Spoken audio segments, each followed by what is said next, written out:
2026 में BJP government India का political map दोबारा ड्रॉ करने वाली है और या फिर ये इच्छा रख रही है। एक तरफ से साउथ तमिलनाडु केरला कह रहे हैं कि हमें पॉपुलेशन कंट्रोल करने की सज़ा क्यों मिल रही है, दूसरी तरफ नॉर्थ की ज़्यादा पॉलिटिकल पावर मिलने वाली है। ये सिर्फ सीट्स का मामला नहीं है, ये मामला है अगले 50 साल तक इंडिया पर कौन रूल करने वाला है। डीलिमिटेशन, चलिए क्या है ये जानते हैं। ये वो प्रोसेस है जिसमें लोकसभा कंस्टिट्यूएंसी की बाउंड्रीज की पॉपुलेशन के बेसिस पर रीड्रॉ किया जाता है। अभी तक सीट्स ब्रिज है 1971 सेंसस के अकॉर्डिंग और 2026 में बिल नई पॉपुलेशन डेटा के हिसाब से सीट्स एलोकेट करने की बात चल रही है। यहाँ कंट्रोवर्सी है कि नॉर्थ के states like UP Bihar population बढ़ रही है। साउथ की स्टेट्स की ओर बात करें Kerala Tamil Nadu population successfully control है। अगर सिर्फ पॉपुलेशन के हिसाब से सीट्स एलोकेट हुई तो नॉर्थ के एमपीज बढ़ेंगे, साउथ की पॉलिटिकल इन्फ्लुएंस पार्लियामेंट में तो कम हो जाएगी क्योंकि पॉपुलेशन उनकी कम है। तो नंबर्स देखते हैं कि एस्टिमेटेड के हिसाब से तमिलनाडु को 7 सीट्स तक का लॉस हो सकती है, केरला को 7 सीट्स का नुकसान हो सकता है, आंध्र प्रदेश को 3। और ये सीट कहाँ जाएगी? तो उन स्टेट्स को जो सबसे ज़्यादा पॉपुलेशन है उनमें जाएगी, जैसे कि यूपी बिहार राजस्थान।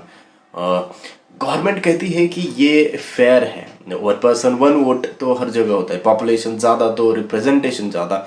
लेकिन क्रिटिक्स जो है वो बड़ी फ्लॉ पॉइंट आउट करते हैं। आप उन स्टेट्स को रिवॉर्ड कर रहे हैं जिन्होंने पॉपुलेशन कंट्रोल नहीं किया है और उन्हें पनिश कर रहे हैं जिन्होंने मतलब एजुकेशन हेल्थ पर इतना बेटर परफॉर्म किया है।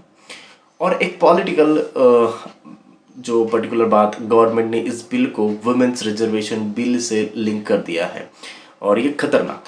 अगर आप डिलिमिटेशन बिल का अपोज करते हैं तो 33% वुमेन रिजर्वेशन का भी अपोज कर रहे हैं। ये एक पॉलिटिकल ट्रैप है अपोजिशन को कॉर्नर करने के लिए।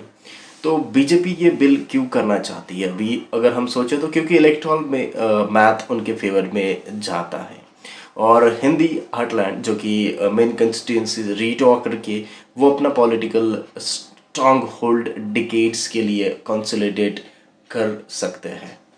लेकिन इस बिल में एक कंट्रोवर्शियल क्लॉज था कि डीलिमिटेशन कमीशन के डिसीजंस को कोई कोर्ट में चैलेंज नहीं कर सकता।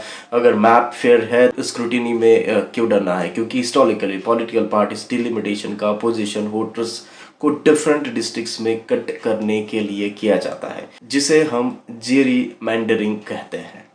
ये डेमोक्रेसी नहीं है, ये पावर का खेल है। साउथ को डर है कि अगर सीट्स कम हुई तो उनको फंड्स कम होंगे, नेशनल पॉलिसीज में से मतलब कम हो जाएगी और इंडिया का फेडरल स्ट्रक्चर भी डेंजर हो सकता है और ये डेंजर में है।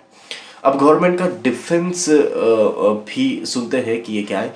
अभी एक डेमोक्रेटिक मतलब इम्बैलेंस असंतुलन है। केरला में एक कॉन्स्टिट्यूंसी में 14-15 ही लाख वोटर्स है, बिहार में 30 लाख वोटर्स है और अगर दोनों एक एमपी भेजते हैं तो बिहार का वोटर्स अंडर रिप्रेजेंटेड है। डिलिमिटेशन से यह इम्बैलेंस सॉल्व होता है। जैसे कि चंद्रबाबू नायडू जैसे लीडर्स ने भी इस बिल का सपोर्ट किया है। कहते हैं कि सीट्स का रेशो मेंटेन रहेगा लेकिन अपोजिशन रिजेक्ट करती है। शशि थरूर ने भी कंपेयर किया कि जैसे एक सीईओ ड्राइवर को 50% सैलरी हाइक दो तो परसेंटेज सेम है लेकिन पावर डिस्पैरिटी सेम रहेगी। तो कंक्लूजन पर आते हैं कि पर्टिकुलर डीलिमिटेशन बिल 1.5 बिलियन लोगों के देश में एक नेसेसरी एक्सरसाइज है। लेकिन सवाल यह नहीं है कि करना चाहिए, सवाल यह है कि करना कैसे है। अगर यूनियन को प्रिजर्व करना है तो एक फॉर्मूला चाहिए जो कि गुड गवर्नेंस करने वाले स्टेट्स को पनिश ना करें। अगर साउथ की वॉइस मतलब गई तो इंडिया का आइडिया जहां हर रीजन का स्टेक है डेंजर में है।